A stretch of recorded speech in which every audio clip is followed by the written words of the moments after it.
కూకట్పల్లి కల్తీ కల్లు తాకిన ఘటనలో మృతుల సంఖ్య 8కి చేరింది. గాంధీ ఆసుపత్రిలో చికిత్స పొందుతూ మరొకరు చనిపోయారు. మృతుడు కామారెడ్డి జిల్లాకు చెందిన గంగారంగా గుర్తించారు. గాంధీ ఆసుపత్రిలో మరో 15 మందికి చికిత్స కొనసాగుతుంది. ఇటు నిమ్స్లో 34 మందికి వైద్య సాయం అందుతుంది. వీరిలో 6 కిడ్నీలు దెబ్బతినడంతో డయాలసిస్ చేస్తున్నారు.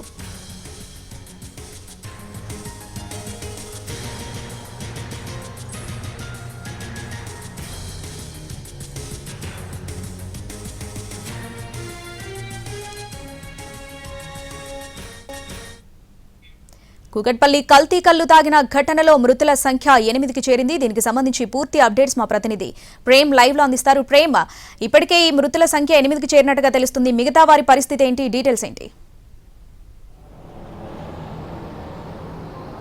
ప్రస్తుతం నిమ్స్ ఆసుపత్రిలో చికిత్స పొందుతున్నటువంటి 36 మందిలో 6 పరిస్థితి కాస్త విషమంగా ఉన్నటువంటి పరిస్థితి కూడా కనిపిస్తుంది. అయితే ముఖ్యంగా అయితే ఈ కల్తీ కల్లులో కలిపినటువంటి ఆ రసాయనాల కారణంగా కూడా మోతాదుకు మించి ఈ కలపడంతో ఈ యొక్క రసాయనాల ఎఫెక్ట్ కూడా అంటే ఆ యొక్క బ్లడ్లో ఉన్నటువంటి సిరం క్రియాటిన్ని ఎక్కువ మోతాదులో పెంచడం నేపథ్యంలో కూడా ఈ బాధితులు ఒక్కొక్కరుగా కూడా ఆ సిరం క్రియాటిన్ పెరగడంతో అటు కిడ్నీ పైన కూడా ఎఫెక్ట్ పడుతుంది. అంటే మొదటగా కేవలం 2-3 మాత్రమే ఈ యొక్క కిడ్నీకి సంబంధించిన బాధితులు ఉండగా ఇప్పుడు 6కి చేరినట్టుగా కూడా ప్రస్తుతం ఇక్కడ డాక్టర్లు కూడా తెలిపినటువంటి సమాచారం. ముఖ్యంగా అంటే నెమ్మదిగా ఈ యొక్క క్రియాటినిన్ పెరగడంతో దీనిపై పూర్తిగా వారి బాడీలో ఉన్నటువంటి మిగతా ఆర్గాన్స్ పైన కూడా ఎఫెక్ట్ పడుతున్నటువంటి పరిస్థితి ఉందని చెప్పేసి కూడా డాక్టర్లు చెప్తారు.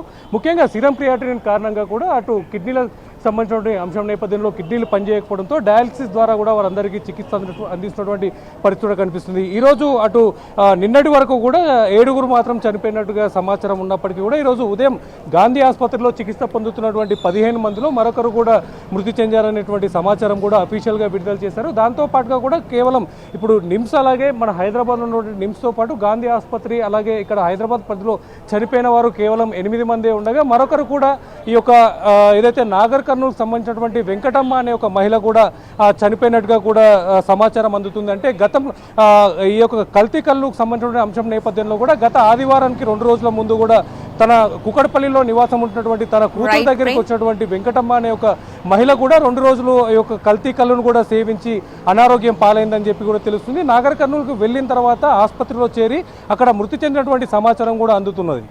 Right Prem, thanks for the updates.